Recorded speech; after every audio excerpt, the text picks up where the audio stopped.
Hey there, welcome back to another video. This time around, it is my review of the 2012 horror remake, Maniac. Now, I don't feel that this was the #1 horror film of 2012, but I do definitely agree that it was one of the better films from that year. And in all honesty, I think this is one of the best horror remakes over the past 2 decades. And I feel that this is an underrated gem. I think this film had a brilliant concept in terms of taking Maniac and really putting a new and fresh, different spin on it, and having the majority of the film focused on the point of view of the killer. I thought it was a really inspired choice. Yes, there are other films that might have done something similar, but not necessarily in this particular way. And I just thought it was executed really well.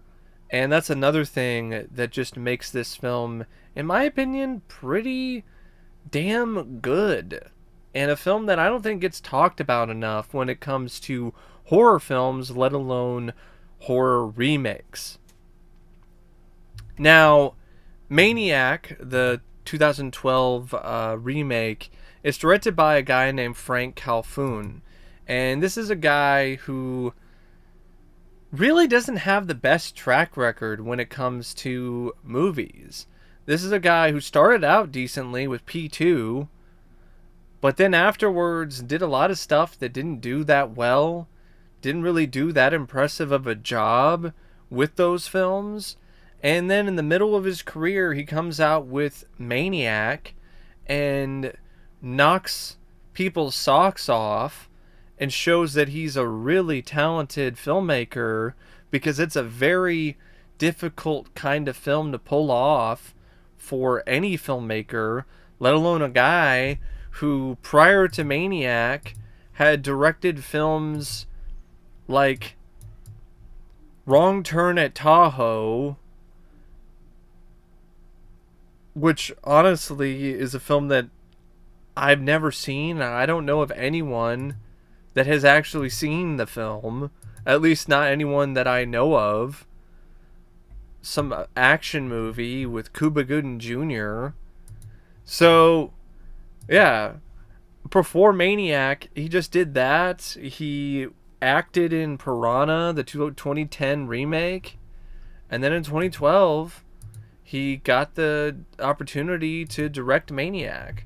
I think in large part it's due to, I think, his connection with Alexandre Aja, who ultimately co-wrote Maniac. So I think he had a connection with him, and maybe he struck a chord with Alexandre, and the rest is history. I'm glad that he got the job because he absolutely smoked it. Like, it was a really impressive job by the director. There are so many scenes in this that are so well shot, so well put together in terms of the different kind of camera angles and different techniques that he displayed to create a certain mood or a certain atmosphere, or to really emphasize certain emotions and certain intensities throughout the scene. And yeah, the majority of the film is from the point of view, from the perspective of Franck Zito.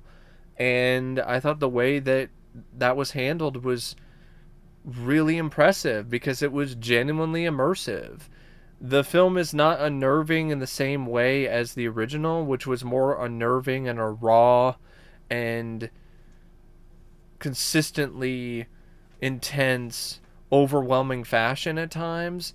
This is more restrained, but at the same time, it is just as unnerving to me, but in a different way, because it successfully puts you in the shoes and in the mindset of a maniac. And it's almost like you are a vessel. Like, your spirit is just somehow in the body of this killer, and you're helpless. You can't do anything to stop this guy from committing these horrible acts. and it creates a very unnerving and unsettling vibe. And that doesn't mean that he doesn't still try to go for the gusto when it comes to the visuals. Like, he still has a lot of ambitious shots when it comes to the lighting, or when it comes to what particular angle he's employing. He even has shots that are not strictly from one perspective, so it's not 100% just a POV film. Like, there are other shots in the film that are from a different angle or from a different point of view. And that just makes the film just a very unique visual treat. I think it's a terrific film when it comes to the direction, and it's just a damn shame that after this he really didn't do much of anything that is even remotely on the same caliber.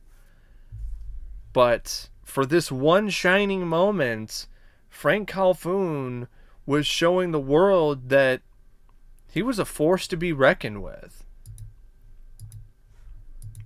And then you have the script, which I think is equally as solid, by Alexandre Aja and Gregory Levasseur. I do have some problems with the script. I think the love story here, while it is more realistic, while it is more fleshed out and it's more defined, I don't think it's as interesting. And it slows the film down for me because I just ultimately wasn't that invested in it. And that's interesting because it's one of those things where less is more, at least for me. Like, in the original, less was more. And the fact that the relationship between Franck and Anna was so unrealistic and so out there, that's what made it so captivating to me, because I was just wondering what was going to happen next, and I was just wondering how this was going to work and why she would go out with this guy. What's going on here, it's a much more believable, much more plausible series of events that lead to these two having some sort of connection with one another. It tries to throw something different in there with her believing that he's gay and thinking that he's just a friend and so on, but that only goes so far, and it just almost has this kind of soap opera approach to things at times with this love story, and I just think it dominated a little bit too much of the second half of the movie. Now, the film does really excel, though, when it comes to the more graphic, more intense scenes of violence. It's intense in a different way because it's more realistic, I guess. In Maniac, a lot of it, yeah, there's a lot of realism, but there's also a lot of cinematic stuff. And here, it's a little bit more closer to kind of what you would really actually see if you were witnessing a murder or witnessing somebody scalp someone. I disagree that the sequences don't really have the same punch when it comes to the gore. I actually thought that the scalping scenes in this were even more intense and even more hard to stomach than the ones in the original. I think it's because of the fact that it was paying a little bit more attention to being anatomically correct, or the fact that you had these moments where it was this slow pull of the skin off the top of the skull. Um, I will say this: I wish there was more variety with the kills. That's something that I really liked about Maniac, the original, that he would knife people but also shoot them with the shotgun. There's none of that here. He just stabs people or he strangles them. Uh, but I did like how Frank Zito was portrayed here because it was very different. It was very uh, much a contrast from Frank Zito in the original. That's what you want from a remake. You want a remake if it's going to tell the story again from a different perspective, you want to have a different feel. You want to have a different main central villain. And I think that it was a good choice to have him be more of an incel, have him be more shy, have him be more introverted, have him not be as confident in himself as Franck was in the original. Even though it is a remake and it does have some similar elements like the same names, Frank and Anna, or the same kind of signature calling card when it comes to the killer's work with scalps, with being attached to mannequins and people being stabbed and scalped. There were still a lot of elements of the script that were different and felt more unique to this particular film. For instance, the mannequins, it's not just something that Frank is infatuated with for whatever reason. In this film, the mannequins are a distinct part of his life. He lives in a little apartment that's enclosed within a mannequin repair shop. So he's always around mannequins. His mother worked as a mannequin repair person. So he has developed this obsession with mannequins for a very plausible and realistic reason. Where in the original, it doesn't really explain anything, and that's fine. You don't always have to do that. But I like the fact that the remake here took an extra step to explain why he's so obsessed with mannequins and incorporated it even further into his character, which led to some really trippy and really unsettling and eerie visuals and set pieces that involved the maniac and the mannequins. Involved him hallucinating that he's part mannequin, or what happened at the end of the film where his victims come to life and they tear him apart. But in this take on Maniac, they tear him apart and reveal that his whole face, his whole head is just a mannequin head underneath all of the human flesh. So you really get this feeling that mannequins in some way are a source of comfort for Frank, but they are also a source of fear, and he's afraid of these mannequins, or he's afraid of what they represent. And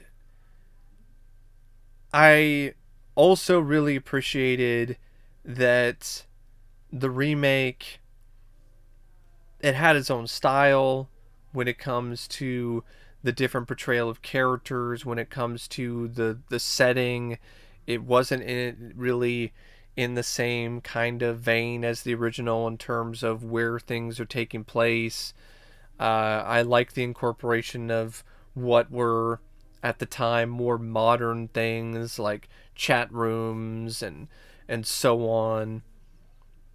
And I think incorporating the fashion industry and an artist who is inspired by these mannequins into the fray is also something that really does work. One thing that I think doesn't work though is I do not feel that the moments where it legitimately tries to homage or copy from the original, I don't think those moments work at all. I think those are the moments where the film falls flat. It doesn't fall flat very often, but when it really falls flat on its face, it's when it's trying to be just like the original. For instance, there's a scene where Frank does the whole bit where he's talking about his mother, and it's the exact same dialogue. It's pretty much the same scenario, and that's not something that this film really successfully pulls off. It comes across as a pale imitator. And that's something that I feel that the writer should not have had in the film. I also really like the fact that the film ends with the Maniac dead. He's dead. There's no sequel bait ending. There's none of this. It's not ambiguous. He's dead. So I like that as well when it comes to the film. I also like that it showcases a little bit more detail when it comes to his psychosis. You see a lot of the side effects that he's dealing with. So you get to feel and see what it's like to deal with a really bad migraine headache. I like how sound is incorporated into how his mind is breaking apart, or he's having these psychotic breaks. I like how sound is incorporated as well as visuals, and I like that it showcases moments of him taking medicine and taking pills, because it shows that he's trying to better himself, but it's just too late, and it's hopeless, and there's not much that he can do. He can't stop it. He can't curb these psychotic urges very well. He just can't curb them for very long. And it does a better job in making you somewhat sympathetic for Franck. Not in the way where you feel really bad for him, and you feel that things could have been different, that kind of thing, but in a way where it does have a little bit more of a concrete sense of tragedy, because of the fact that you do see these moments where he's being normal and he's showing some genuine promise as a fellow human being, and then he just does these heinous acts of violence and murder, and that's the moment where you can no longer relate to him. You can no longer really sympathize with him. And this is also one aspect of the film that I think is also better than the original, in terms of really making you sympathize with his center of affection, for instance, Anna. While yes, you didn't get a ton when it comes to those two characters in the original, and I thought that was fine because it was such a unique pairing. Here you do have more to these characters, so when it comes to the fallout that eventually happens, it really hurts the heart a little bit more. Like, it really does affect you more. I think it's well written, and I think it's strong. I just think it's a little bit too long. I think the writers were a little bit too infatuated with that aspect of the story, and I think they could have trimmed it a little bit and balanced some things out a little bit better in the second half of the film when it comes to the carnage as well as the tragic romance. Also, there are some moments of just kind of genuine stupidity that really could have been thought out better. Like some of the actions from Anna in the end, for instance. But overall, despite some issues I have with the script, I will say it's a good script. The cast,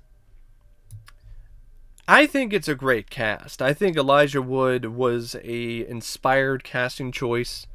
I think he did an excellent job, especially for what this take on Franck was supposed to be. A shy, introverted, incel maniac. I think it was a great casting choice. It made sense that he was able to attract some of these women. It made sense that he was able to have some sort of pull on people. Where in the original, that's not very believable, but it does make it unique. But it's one of those things where it would not have made sense for them to try to do the same thing as the original when it comes to the actor portraying the role. So it made more sense to have someone like Elijah Wood. And I think it was a very daring choice for him to take, considering how much damage this could have done to his career. Who knows? This might still have done some significant damage to his career. But I think he was genuinely passionate about it. He loved the idea and he went for it. And I honestly think it's one of his best performances. It shows a lot of different layers. There's a lot of different nuances to this. The moments of genuinely terrifying psychosis and mental breaks.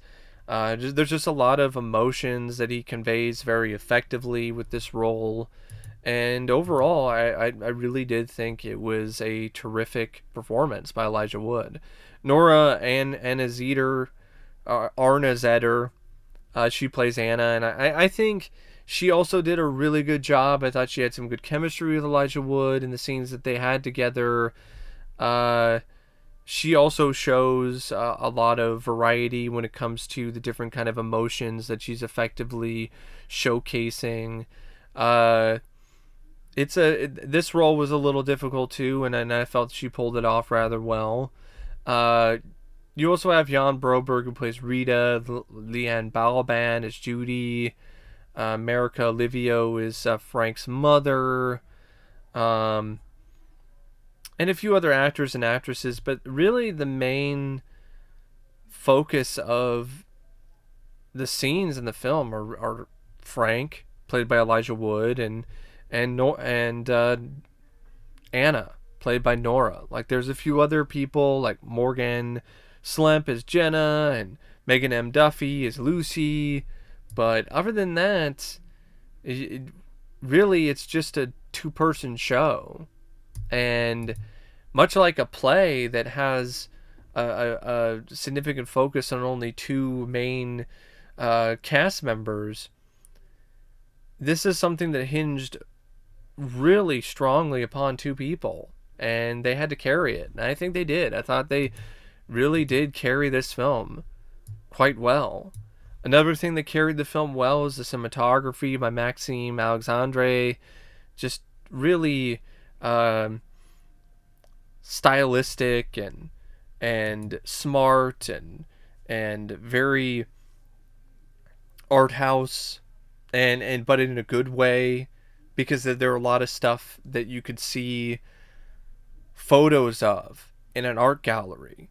Legitimately, there's a lot of shots in this film with the lighting and with the way that the camera is either sped up or slowed down, or things are shot that they are legitimate instances of works of art. So it's an impressive looking film. And the big reason for that is because of the combined talents of Franck Khalfoun and Maxime Alexandre. And I also feel the film also features some great editing by Baxter. There's a lot of scenes in this film that are very ambitious when it comes to the POV shots, or how one scene goes from the next, or some of the more violent scenes in the movie. For instance, the ending, which is a different take on the ending of Maniac, where all the victims come to life and tear Franck to bits. Well, this, you have the whole added thing of showcasing all in one shot that he's a mannequin underneath. And that's something that's not really easy. It's not something you could just like snap your fingers and there you go, it's good. It's something that's got some definite challenges, and I feel the editor just killed it. Just did a really great job. And another really killer aspect of this film is the score by Rob. It's one of the most impressive and most iconic and most memorable things about the movie, other than some of the visuals and maybe Elijah Wood's performance or some of the practical gore. This score is absolutely spectacular. I think it's really one of the more underrated scores out there when it comes to the horror genre. It's a great mix of synth and other instrumentals, and it just creates a very unsettling and creepy vibe. And it's also really legitimately nice to listen to, despite how dark it is. It's in a lot of ways a tribute, a love letter to the style of Goblin and other composers like that. And it's an absolutely impressive work by Rob. And even if you ultimately don't care for the film, I think a lot of people have come to appreciate this score for a very good reason, because it is absolutely that good. It's a really good score. And the film went by at a decent enough pace. Yes, I felt the last half was not as well paced as the first half because of the focus on the love story. But that being said, it still had enough moments here and there that kept my interest. It didn't really lose me entirely. So it's like 89 minutes, and it went by at a good pace. It didn't really feel like it was 189 minutes. It didn't feel like it was too long or there was too much going on to the point where things got a little bit hard to follow or it got boring. I never really felt that the film ever got to that point. And the visuals and the score and some of the other aspects of it just always kept me interested. So overall, yeah, I would recommend this remake. I definitely would. If you are a fan of the original, or it just sounds like something that might intrigue you, I definitely do recommend it. I know a lot of people have said, like the playlist, he said that it's a bold, shocking, perversely pleasurable, kind of even more violent version of Drive. And I think that's honestly a good way to sum up the film. It is like a perverse, violent version of Drive.